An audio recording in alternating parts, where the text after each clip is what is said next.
एक गांव में रामलाल नाम का सीधा साधा गरीब किसान रहता था। उसका हर काम भगवान भरोसे चलता था। एक बार वो एक गाय बेचने के लिए बाजार में जा रहा था। रास्ते में वो आराम करने के लिए एक पेड़ के नीचे रुका और गाय को पेड़ से बांधकर पेड़ के नीचे आराम करने के लिए लेट गया। तभी एक गिरगिट पर उसकी नजर पड़ी। गिरगिट ने अपने स्वभाव के अनुसार अपनी मुंडी ऊंची नीची करने लगा। रामलाल ने समझा कि ये मेरे मन की बात ताड़ गया है और ये गाय खरीदना चाहता है। यही सोचकर उसने गिरगिट से कहा, क्या रे, क्या है? गिरगिट ने अपने स्वभाव के अनुसार मुंडी फिर हिलाई। रामलाल ने अर्थ लगाया कि ये गाय लेने का इशारा कर रहा है। रामलाल बोला, गाय लेगा? 30 रुपए की है। गिरगिट ने फिर मुंडी हिलाई। रामलाल ने समझा कि ये हाँ कर रहा है।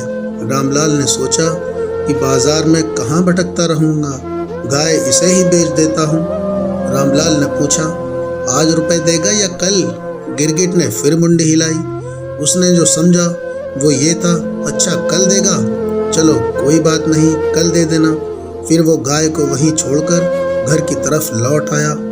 रामलाल आया तो उसकी पत्नी ने पूछा, क्या गाय बेच आए? कितने रुपए में बिकी? लाओ पैसे दे दो। इतने सारे जवाबों के उत्तर में रामलाल ने कहा, एक गिरगिट को 30 रुपए में बेचती है, पैसे कल देगा। उसकी पत्नी ने पूरी बात सुनी तो वो दंग रह गई। वह बोली, तुम पागल तो नहीं हो गए हो? कहीं गिरगिट भी गाय खरीदते हैं और वो पैसे कैसे देगा? घर के दूसरे लोगों को जब मालूम पड़ा तो उन्होंने उसे खूब खरी खोटी सुनाई।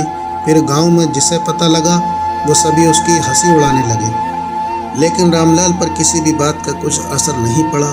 दूसरा दिन सूरज निकलते ही वो घर से निकल पड़ा।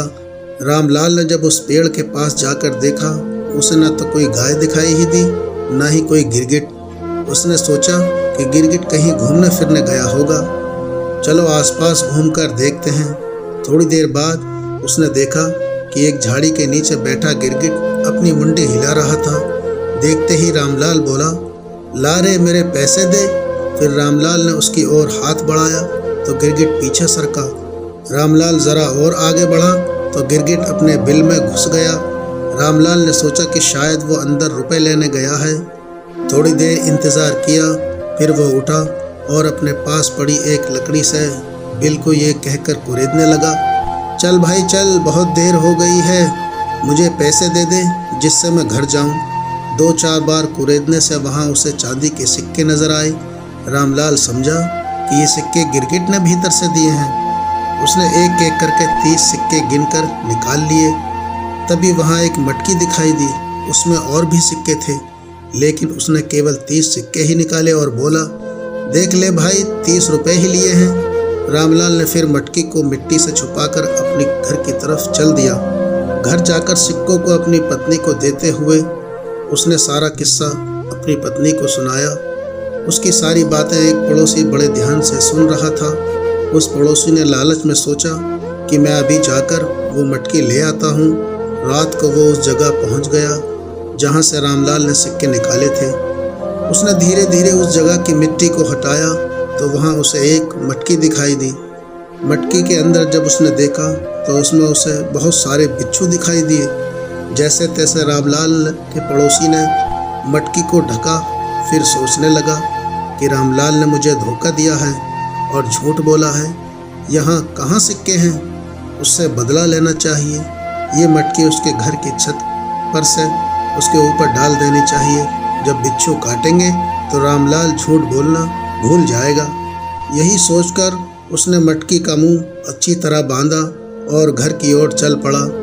घर पहुंचने के बाद उसने रामलाल की छत की खपरेल को हटाकर मटकी का मुंह खोलकर बिच्छुओं को उड़ेल दिया और फिर चुपचाप घर चला गया। इधर रामलाल के ऊपर चांदी के सिक्के टपाटप गिर रहे थे। उसकी आंख खुल गई। उसने पत्नी को जगाया और बोला, देख, ऊपर वाला जब भी देता है तो छप्पर फाड़ कर देता है। शिक्षा भगवान उतना ही देता है जितना हमारी किस्मत में होता है, इसलिए लालच नहीं करना चाहिए और परिश्रम करते रहना चाहिए। तो दोस्तों, ये थी आज की हमारी कहानी। आपको कैसे लगी कमेंट करके ज़रूर बताएं। वीडियो को लाइक कर दीजिए और इसी तरह की कहानी लगातार देखने और सुनने के लिए चैनल को सब्सक्राइब करें। घंटी को दबाकर ऑल पर सेट कर लीजिए ताकि आने वाली वीडियो को नोटिफिकेशन आपके पास तुरंत पहुंचे। मिलते हैं आपसे अगली वीडियो में, तब तक के लिए धन्यवाद।